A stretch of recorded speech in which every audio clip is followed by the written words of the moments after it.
So the problem is as follows. Krishna covers a distance in 160 minutes. We don't know how much distance they're talking about. We just know that there is a distance, say x kilometers, and Krishna is able to cover that x kilometers in 160 minutes. Now half of that distance he is taking 3 by 10 of the total time. Now we need to find the time for the remaining distance. So first of all, total time is 160 minutes. Now time for half the distance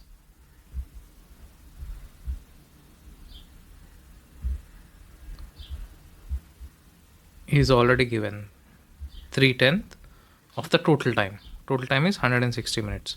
So this would be 3 by 10 into 160 minutes, which comes out to be, if we cancel 0 0, this is nothing but 3 multiplied by 16, which is 48 minutes.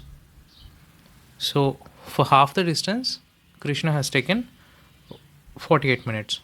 For the remaining half, he will be taking 160 minus 48 minutes, which is 112 minutes. This is my answer. In this problem, we need to find the smallest positive integer to multiply 800 with to make it a perfect square. So first of all, we will prime factorize 800. So 800 we can write it as 2 raised to power 5, that is 32, multiplied by 25, that is 5 squared. Now we know that in a perfect square, the powers of all the prime factors would be even.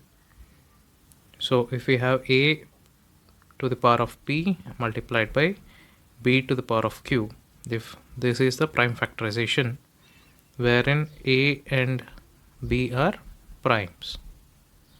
So in a perfect square, p and q have to be even. Now in this case, so we can see that 2 is even but 5 is odd.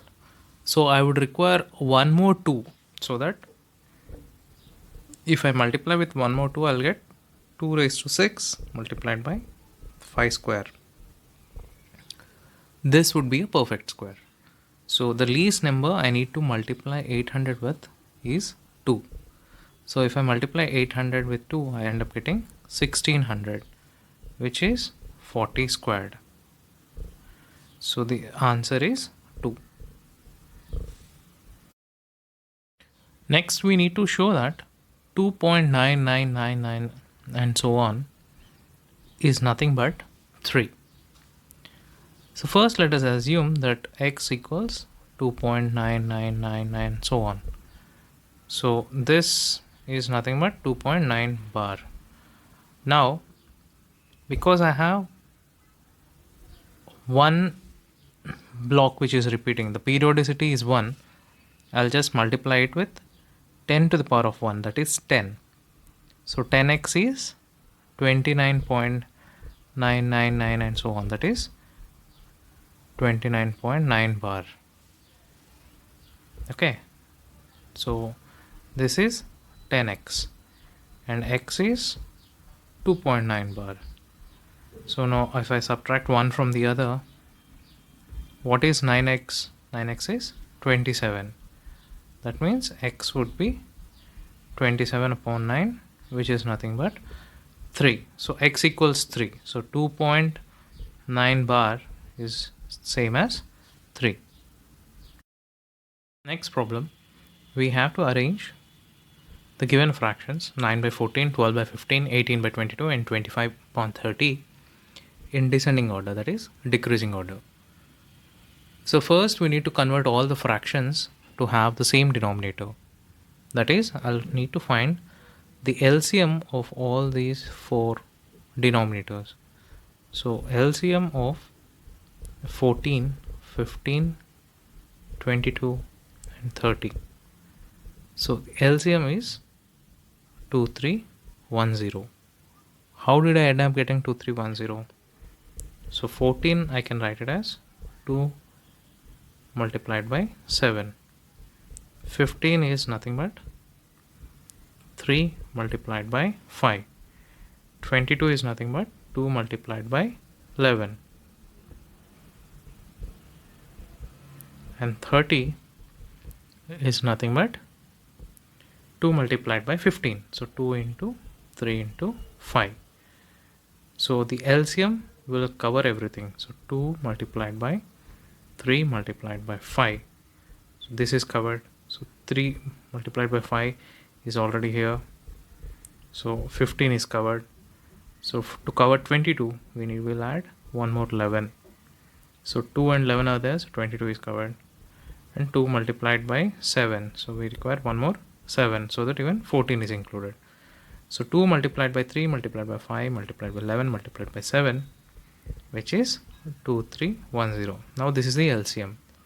Now we need to convert all the given fractions so that they have the same denominator, that is 2310. Now 2310.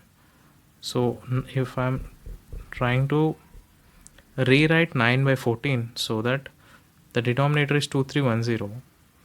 So 14 is what? 14 is 2 multiplied by 7. So in this case, so 2 and 7 are already there. So I need to multiply with 3, 5 and 11 so that 14 becomes 2310. 14 multiplied by 3 multiplied by 5 multiplied by 11 would give me 2310. So similarly I have to multiply 9 with 3, 5 and 11. So this is 1485 upon 2310. Similarly 12 by 15 would be 2310. So for 15 is 3 multiplied by 5. 3 multiplied by 5. So the remaining factors to multiply with are 2, 11 and 7. So if I multiply 2, 11 and 7 with 12, so that is 12 multiplied by 2 multiplied by 11 multiplied by 7, the numerator would be 1848, which is nothing but 12 multiplied by 2 multiplied by 11 multiplied by 7. Next, 18 upon 22. I need to rewrite it as with the denominator as 2310. So in this case, 22 is nothing but 2 multiplied by 11. So the missing factors are 3, 5 and 7. So 18 multiplied by 3 multiplied by 5 multiplied by 7. And this comes out to be 1890 upon 2310. And finally, repeating the same procedure, 25 by 30 can be rewritten as 1925 by 2310. How did I get 1925 on the numerator? So 30 is 235. 2 multiplied by 3 multiplied by 5. So to convert 30 into 2310, I need to multiply 235 along with 11 and 7. So basically 25 multiplied by 11 multiplied by 7 will give me 1925. Now clearly this is the highest. So this is 25 by 30 is 1925 by 2310. So 25 by 30 will be highest, followed by 18 by 22, because 18 by 22 is nothing but 1890. So I am now comparing just 1890, 1925, 1848 and 1485. So 1890 is the next greatest number. So 18 by 22 is the next greatest fraction, followed by 18448 by 2310, that is nothing but 12 by 15, followed by the final fraction, which is 1485 by 2310, that is nothing but 9 upon 14. So this is our final answer. So now we have arranged them in a descending order.